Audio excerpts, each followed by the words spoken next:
My days. The Caribbean. The Caribbean is trying to hit the whole Western world with a big brick. Do you get it? I'm talking about America, the UK, the whole Western world. The Caribbean is asking for reparations for slavery. Now, a lot of people that are opposed to reparations are going to say Japan has rebuilt their country in 80 years after Hiroshima and they're thriving.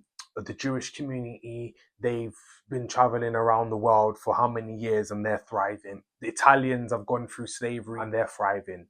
Cool. What people seem to forget is that all of those people that went through these situations have not gone through the psychological and generational trauma and instilled mental illness that a lot of the African and Caribbean community have gone through. So I don't really expect them to understand this video isn't for them. Maybe if this gets a lot of traction, I can go into a little bit more detail about my opinions or what I think about it. But for now, this video is more about the Caribbeans just asking for reparations, Caribbean countries asking for reparations from the Western world.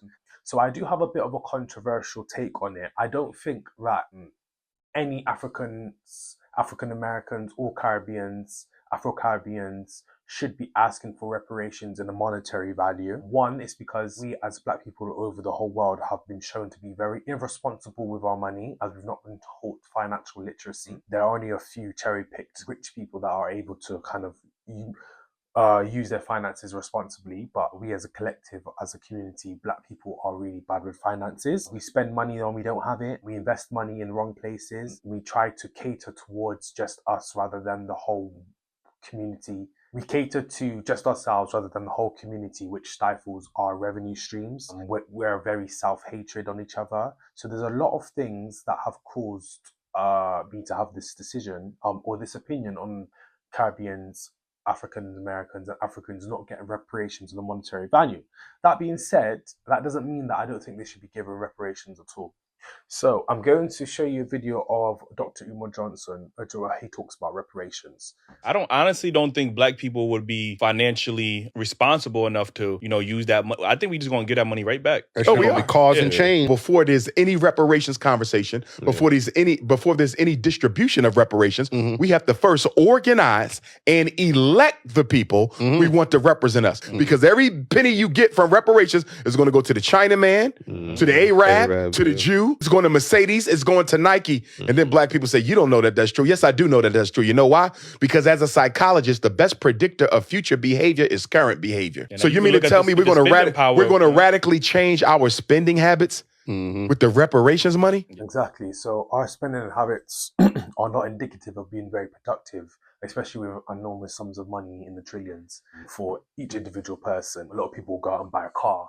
A lot of people go out and buy designer clothes and buy jewelry and stuff, where really and truly that should either be bought to collectively build schools and educational facilities for us to basically start working together as a team. It should be used to start lobbying political institutions or political people to basically fight for what we believe in political realm and basically lobby them to basically do our bidding and get our vote. And our money should be used to make businesses that are for the betterment of the whole community. Just as an example, the food that we eat right now is so bad. So if we was just to indulge that money into building a factory that creates food that is all healthy, no GMOs, no chemicals, etc., still tastes good, still greasy, still whatever, still salty, but all of the bad chemicals are removed, and then we basically just go and run to that, and that way there's no one, it's going to be recognized universally because the reparations money would have built it, and two, we're going to go and support it because that's what we want, So it's small things like that.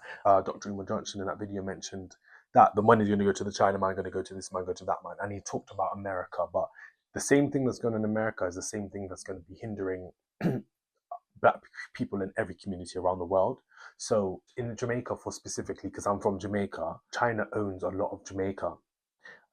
They bought up a lot of land and set up a lot of businesses that Jamaica don't own. What I would say as like a number one, before we even begin the reparations being divvied out, I think that straight away they should be relinquishing all financial ties to these countries that they're asking for reparations from. So that means, because right now Jamaica actually is independent. I don't celebrate Independence Day because they're not independent. They're independent in name only. We still pay, Jamaica still pays, I believe, I can't remember exactly what it is. I don't want to say a number and it not be right, but I believe it's somewhere between 80p to 90p of every pound that Jamaica makes goes straight to royals in the UK here. So that's one thing that needs to be completely wiped out.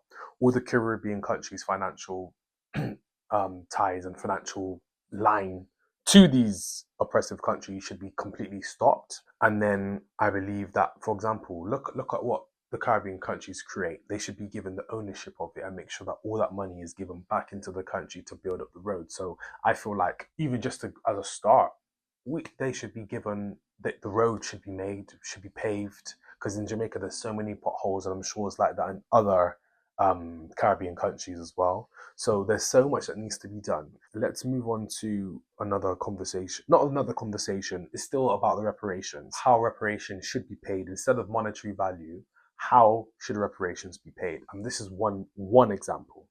If I was in charge of the reparations conversation, number one, control of all black music must only be done through the black community.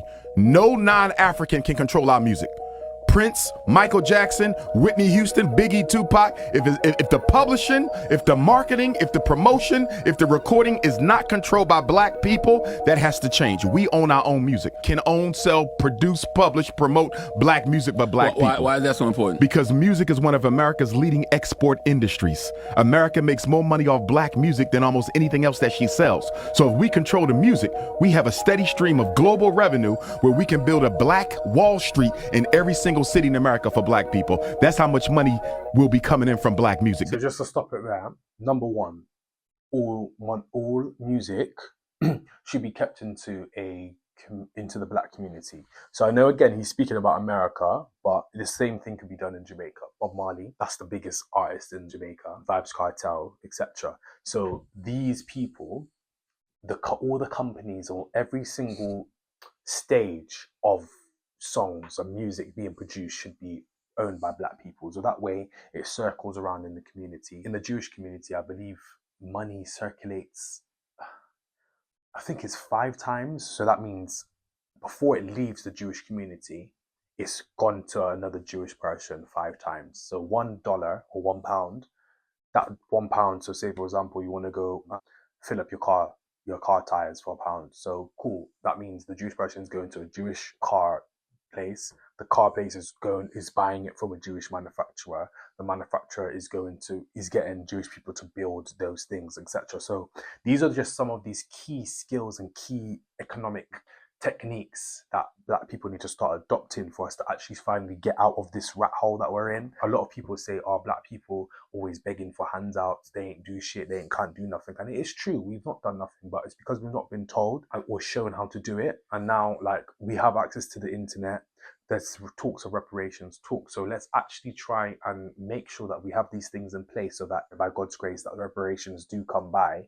then we're in the correct mindset to actually use the reparations effectively to actually help build us out of this economic turmoil we're in as a black community around the world. Because as you know, we're probably at the bottom of the totem pole right now, and it's not going to get any better unless we start doing better. So I am kind of going off of one at the minute, but because it kind of plays in, because it's talking about business, economics, etc. Lin May and Bouncer was going back and forth about people cussing Asian people, saying we need to boycott Asian businesses. That's not, like in terms of boycotting, that's not the right thing to do. What we need to be doing is seeing what they do and replicate it for ourselves. So I mentioned earlier about we build things just for ourselves rather than for the wider community, and that stifles our revenue streams. So as you can see, you see the Indian shop down the road, right? The food, takeaway. It's not authentic Indian food. It is assimilated into British culture to make it palatable for the whole of Britain to eat. So they're not just going to be pandering to Indians, because let's keep it a buck. Ethnic minorities only make up about 4% of the UK. So if you're trying to gather 100% of 4%, you're still less than 5% of 90%. Do you get what I'm trying to say? So it's not making much sense. So we need to actually start looking at what these other ethnic communities are doing and how they're making their money, keeping their money in their community, building it up, etc., and start replicating it for ourselves. And then that way, people can't really tell us shit. And then also, in terms of reparations, like why I don't think we should be getting reparations and monetary values, because the money will never equivalent to how much. If we was to get the monetary value of all the suffering and stuff that they did us, it would bankrupt all these countries. So it doesn't make sense to do that. It makes sense to first take positive assets that we actually created ourselves anyway, but somehow because of lack of knowledge again have been taken away, aka music, and use this recurring stream of income to actually build up our communities around the world and in our own communities. So let's say, for example, all the music stuff in Jamaica is only owned by Jamaica and then is being used to build up Jamaica. This could be used to basically pave the roads. It could be used to basically set up infrastructure where with constant flow of new artists are coming out, set up tours, better tours and shows, etc., around the world for other Jamaican artists and stuff like that. And then that's just one way to kind of build on the infrastructure of the music. There are, I believe there was 5 points that Dr. Umar said, but I've not been able to find all of them. I found number 2, so we'll go for number 2 now. All Black inventions return to us permanently. Everything we invented is a permanent patent for Africans. And if you want to use it, you must pay us a percentage. The cell phone, we invented that. Internet, that's ours. Helicopter, that's ours.